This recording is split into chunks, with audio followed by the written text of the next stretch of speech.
Welcome back to Harvard. That was President Obama on Saturday, just a few days ago, talking about the public option. Well, is it dead? Meaning, will there be a government option, a government alternative to private insurance for some people in this country? Democratic Congressman Anthony Weiner is from New York. He's been around for a while, and he's a powerful member of the House Powerful Energy and Commerce Committee. Sir, I watched you on Today's show. No, I think it was on Morning Joe this morning. You were good. Thank you. Let me ask you this question. You're for single payer. I am. You believe that the government should run basically Medicare for everybody? Not run, but we should be the ones to pay for it. Still, doctors should run their own shops, hospitals should run their own. Right, but the government should run Medicare for everybody. But we shouldn't give money to insurance companies to pay for it. We should let Medicare, a program like Medicare, reimburse doctors and hospitals. Right? You were pretty tough with my colleague Joe Scarborough this morning saying, okay, what do insurance companies actually do? Was that a rhetorical device, or do you really wonder what they do to make a living? No, what the value added that they bring. Like what it is that they're adding to the transaction. Iacocca makes cars. Steven Spielberg makes movies. What do insurance companies make?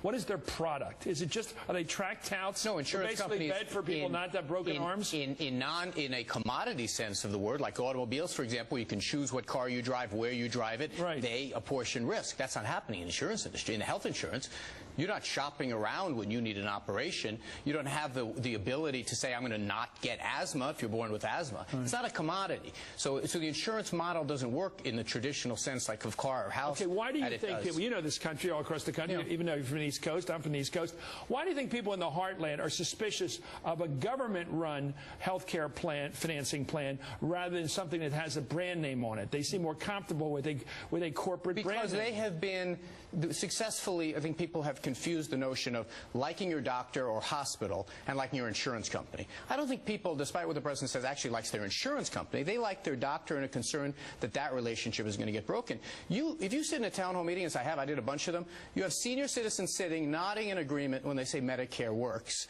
And you have younger people. It's a great deal. You have younger people who are saying, well, they don't get it. But try this test out. Take someone who's 50 years old or 55 years old and say, hey, you're going to get Medicare next year.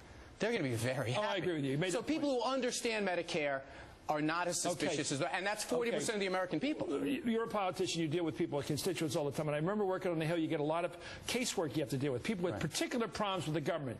They don't get a disability claim they want to get. You know, you've been through them all on Social Security.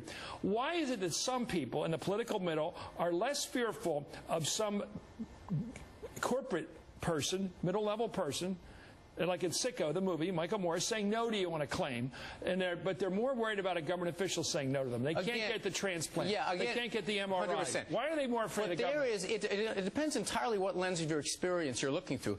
You know, we deal with hundreds and hundreds of cases where we have people have problems with their health insurance. Very rarely do we have problems with people who have problems with Medicare.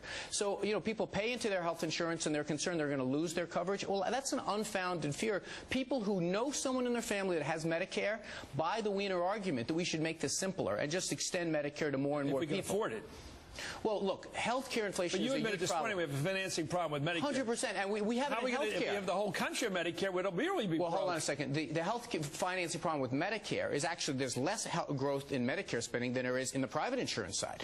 You know, and fewer people are losing their health insurance on Medicare, meaning nobody. But the taxpayer has hit with it. Yeah, but no, hold on. The taxpayer's getting hit anyway, and this is the thing that I think the president's done a bad job with. The uninsured, I care about them as an academic matter, but I really care about them because my constituents are paying for their health care through hospital emergency rooms. If the president would get up and say, you know what, you don't like paying that bill either, I don't want to either, we want to make sure that we do it in a more sane way. We're paying for it anyway. A person has a right to go to an ER, a hospital has a requirement to take care of people that come in. But if we're already paying for all this health care for the 40-some million people who are uninsured right now, then why does it cost an extra $1 trillion to do it officially? Because it doesn't cost an extra $1 trillion. We're taking money. I pay $3 billion extra. But that's the issue of the budget. No. But people are looking at it all wrong. I pay $3 billion extra taxes in New York City because now New York City residents are getting stuck with this. Now we're going to say, let's do this smart and do this with the federal government or do it with a co-op or do it with something else. We are the overall cost. If the overall cost doesn't go down, we failed. So you think you're giving relief to the localities at all? We are going to wind up. We pay $2.5 trillion for health care. If we don't pay $2 trillion in 5 years from now, this whole process is a failure. Congressman, it's a week before Halloween. You got to vote on the floor. You got to vote on a bill. It's coming out of conference. It doesn't have the public option. Will you vote for it? I don't know. Probably not. I mean, because if it doesn't Suppose control... your vote counts. If it doesn't control... Suppose your vote is decisive. But the math is meaningful to me. If, indeed, it turns out it doesn't save us any money, it keeps this cost going up and up, my citizens are not going to get any relief, the answer is a no. And I think, frankly, a co-op plan won't do it. Suppose it's got 4 elements in it. It's got individual mandate, everybody's got to join. It's got subsidies for people who are working people. It's got some kind of encouragement to business to insure people. And it's got something to do with reform in terms of pre-existing conditions and portability.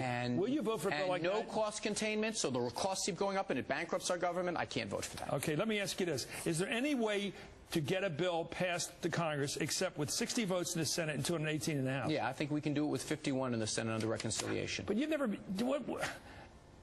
You would be willing to blow up the Senate rules and basically push it through that? Blow up the Senate rules. Look, there's a reason that there's a Democratic House, a Democratic Senate, Democratic presidency. That middle block of Americans want us to get this done. What do you think the Republican reaction would be if you ignored the rules and pushed through a bill? You know, honestly, waiting for Republican senators to be pleased with this process is something I'm not prepared to wait for. When the war begins... Look, we've been through goddamn wars in this country. They're easy to start. It's tough to end them. How do you stop a war that starts in the United States Senate right now because you jammed through a bill with less than 60 votes? What do you mean jammed, started a war? What are you talking about? What are the 40 Republicans going to do? What are they going to do? Outside of this town, the American people really don't care about whether Chuck Grassley voted for it. Will the government still function if you try to jam this through with 51 votes? I think it will. You think the Republicans will put up with it? Look, I think that people are going to be upset if it works. Then everyone's going to be embracing it. I know that people aren't watching till the government shuts down. I'm saying structurally. Okay. So you basically believe the Republicans will take it on the chin? There was a lot of very hot language around the Medicare reform. Whether or not, you know, I understand the idea the Senate's going to be the cooling sauce of our democracy, and I'm in the House. I get it. I get it. You're fighting against straw men. I do not buy. No, but I don't buy the idea that we have to build this reform on the foundation of Enzi and Grassley. And Snow. That is not getting us anywhere. You know, the problem with what's going on at the White House right now is they're negotiating against themselves. They're not going to get the votes of these guys. So you basically disagree with the president. His strategy seems to be try to get some Republican support. Ted Kennedy probably can't make the vote. You're going to need 60. That's their strategy. You don't like that? I don't believe it's going to be successful. I just don't believe they won't get to 60. I believe they're not going to get to 60 in anything really worth all that much. And it's certainly not going to be what he's been going out and articulating we've all been fighting for, which is control costs, get some choice. Have you talked to Rahm Emanuel about this? I don't think he's taking my calls right now. I think he disagrees with you. I think he believes something's better than nothing, and you disagree with that. No. First of all, in the abstract, something better than nothing, I generally go for the something. But remember, cost containment is such an important part of this. We are bankrupting ourselves, and you believe the public option is the key to cost containment? I believe that, frankly, single payer is the real way you do it. But I don't even think public option gets you all the way there, but at least gets you started. But it's essential. And I don't believe the co-ops do it. You believe it's essential to cost containment? I believe that there's nothing else in the bill that would do So you see an Armageddon struggle over this in the fall?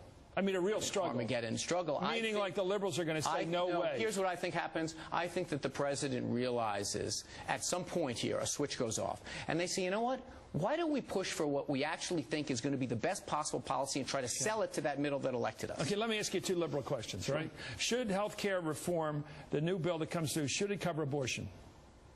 Should it cover abortion as part of this plan? I am uncomfortable with the idea that someone who is less well-to-do should have less options. No, but this covers like 4 times the poverty level. This is a weird one. What goes on in the bill right now, and I heard your discussion with Chuck, what goes on is it kind of preserves the status quo, which is weird, which is a health plan can offer it if they want, so long as they figure out a way not to have federal dollars come in. My fundamental view is we should not treat health care that someone who's well-to-do has more options than someone who's less. So you don't like the Hyde Amendment? I don't. Okay, let me ask you, should it cover illegal immigrants?